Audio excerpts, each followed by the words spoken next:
Next example है बेटा, the acceleration of a point moving in a plane curve is resolved into two components, one parallel to initial line and other along the radius vector.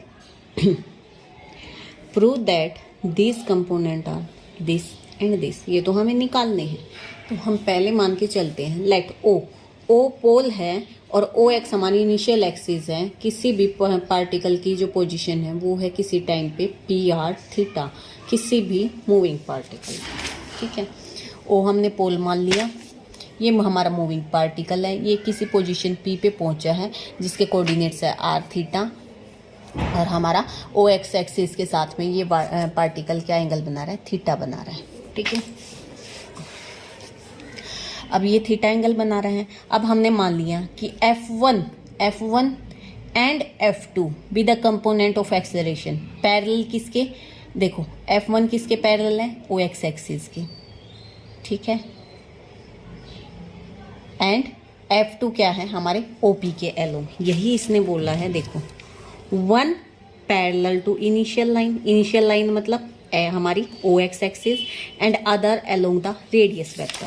अब radius vector क्या है हमारा, OP है ना, R. तो ये हमारा R वेक्टर, OP की पोजीशन क्या है, R है. तो ये तो हमारा हो गया along OP vector and this is parallel to initial line. F1 और F2 हमारा क्या हो गया, हमने मान लिया components of acceleration along and parallel to O X axis. अब रिजोल्व पार्ट्स हैं. देखो रिजोल्व पार्ट्स हैं. F1 के रिजोल्व पार्ट्स कौन कौन से हो जाएंगे, एक तो ये हो गया F1 cos of theta F2 के अलोंग ही, और दूसरा क्या हो गया हमारा F1 साइन थीटा परपेंडिकुलर. ठीक है, इस एक्सिस के एक तो परपेंडिकुलर एक अलोंग, ये आ गया. तो resolve part of F1 along and perpendicular to radius vector के आगे F1 sine theta and F1 cos of theta.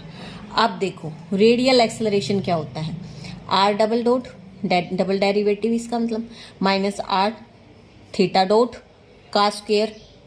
अब देखो, अब ये क्या है, R डबल डॉट क्या है हमारा F2 है ना. ठीक है, हमारा अलोंग एक्सेलरेशन क्या गिवन है, अलोंग OP F2 है, प्लस माइनस में R D theta that is F1 cos of theta. अगर हम अलोंग निकाल रहे हैं तो हमारा ये आ रहा है. जर्नली हमारा एक्सेलरेशन ये होता है, लेकिन फिगर से अगर हम देखें तो हमारा एक्सेलरेशन ये आ रहा है. फिर आता है ट्रांसवर्स एक्सेलरेशन. जर्नली क्या होता है, 1/r dt R square D theta, लेकिन यहाँ से देखो तो नेगेटिव साइड में आ रहा है -F1 साइन ऑफ थीटा. ठीक है, अलोंग परपेंडिकुलर हो गया, ये अलोंग आ गया, ये अलोंग द OP लाइन, ये परपेंडिकुलर टू OP लाइन. अब देखो फ्रॉम इक्वेशन फर्स्ट से हम F1 निकाल लेते हैं, यहाँ से इन दोनों को इक्वेट करके F1 हमने निकाल लिया, ये F1 आ गया हमारा इक्वेशन थर्ड में. फ्रॉम सेकंड ये हमारी सेकंड इक्वेशन है ट्रांसवर्स एक्सेलरेशन. यहाँ से हम F2 निकाल लेते हैं.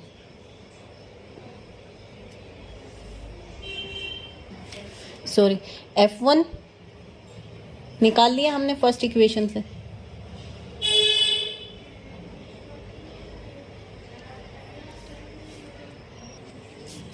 सेकंड इक्वेशन से हमने F1 निकाल लिया यहाँ से. ठीक है, F1 निकालना. अब F1 की वैल्यू F2 में पुट की, तो फ्रॉम 1 से हमारा F2 क्या आ गया, ये आ गया. ठीक है, अब F1 की वैल्यू जो हमने यहाँ से निकाली थी इक्वेशन थर्ड में, तो हम इसमें पुट करते हैं, ये वाली वैल्यू इसमें पुट करते हैं, तो यहाँ से आ गया हमारा F2 क्या आ गया, R double dot R theta dot का square plus cos theta upon R sine theta derivative R square theta and this. और F2 हमारा ये बन गया, ये बन गया.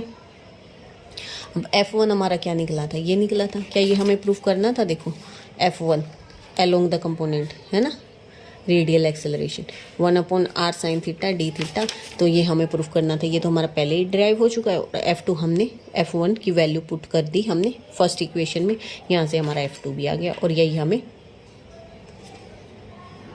और यही F1 हमारा ये आ गया और F2 हमारा ये आ गया. और यही हमें क्या है प्रूफ करने थे दोनों, कि हमारा कंपोनेंट्स जो होंगे रेडियल और ट्रांसवर्स एक्सेलरेशन के वो ये होंगे. अब आता है नेक्स्ट एग्जांपल. ये 3 एग्जाम्पल बचे हैं। आप लोग 6, 7 और 6, 7 और 8 आप एक बार इसको ट्राई कर लेना। अगर आपको समझ नहीं आता तो फिर मेरे को व्हाट्सएप पे मैसेज कर देना, ठीक है, मैं इसको करवा दूँगी। और एक्सरसाइज की मैं PDF भेज रही हूँ, एक बार उसको भी देख लेना। ओके।